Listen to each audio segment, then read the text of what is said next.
Good evening. I'm Fred Tecklenburg. I'm one of the pediatricians in the intensive care unit, and I get to say a few words about our surgeon, C.D. Smith. I should start off saying that, C.D. Smith is our hero. Why do I say that? Well, I'm a PGY 35, almost 36, which means I've been doing this for about 36 years out of medical school. And I'll see C.D. Smith come into this unit at 3 o'clock in the morning as if it's 8 o'clock in the morning, just absolutely wide awake, full steam ahead, and I have to stop and say, C.D., you're my hero. How do you do this? You have to be at least a PGY 45.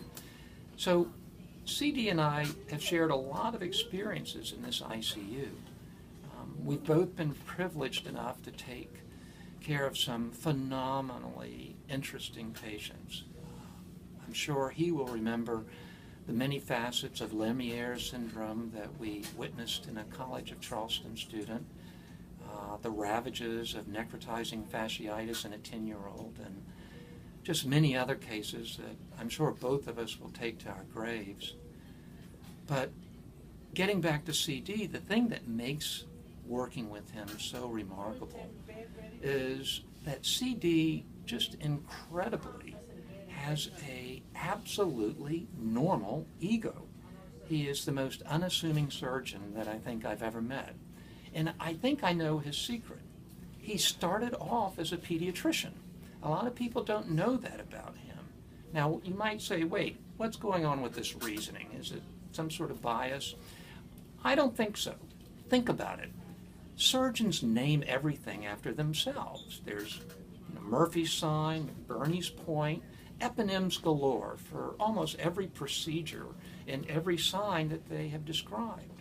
How about pediatricians? We talk about, the church steeple sign or the pencil pointing sign, maybe the thumb sign.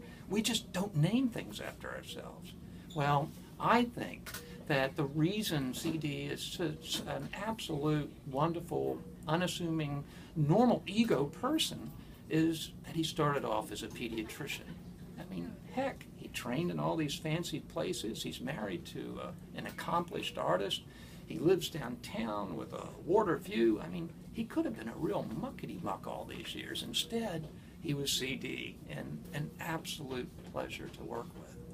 But probably what a lot of people don't know is that CD actually was ahead of his time when it came to thinking about the global implications of patient safety and outcome management.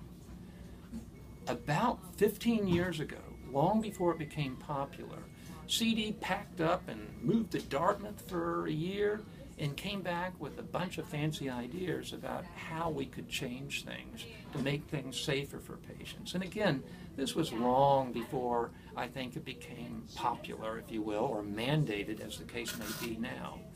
CD came to our ICU and challenged us week after week, month after month.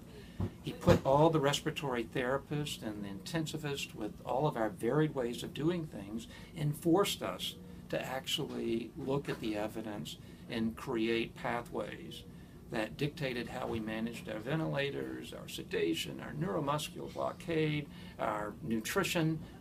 Again, long before that became the trend or even published in the pediatric literature.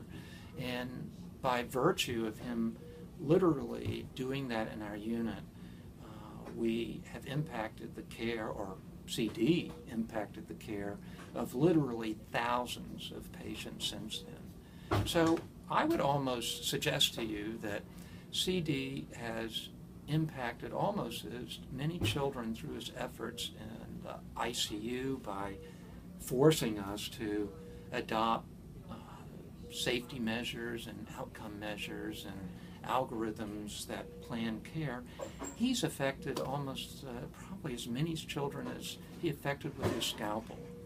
And that's an incredible contribution that we get to carry forward here in the ICU, and is really one of the lasting legacies that I think will keep on in our ICU.